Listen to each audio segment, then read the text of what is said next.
For the first time in human history, the danger was not the wild, it was other humans.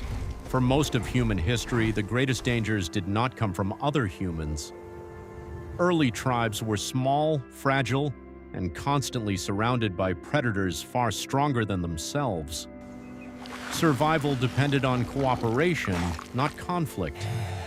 Groups moved across vast landscapes searching for water, food, and safety, rarely encountering other humans outside their own tribe.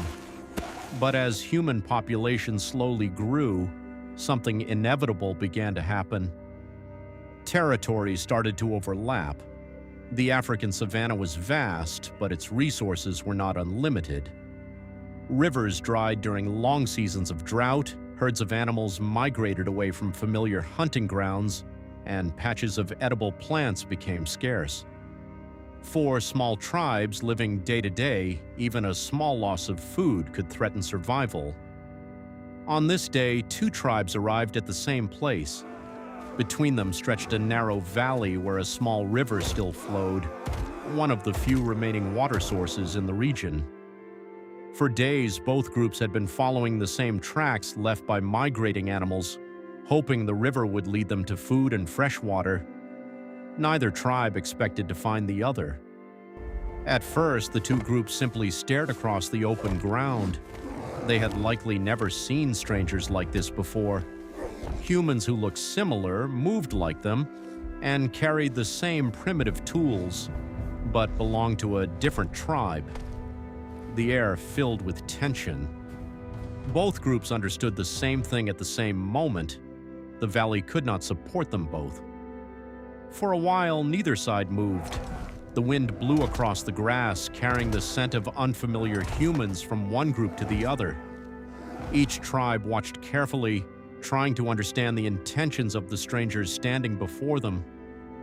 Fear slowly turned into aggression. Some of the men stepped forward, raising their spears. Others shouted loudly, attempting to intimidate the rival group.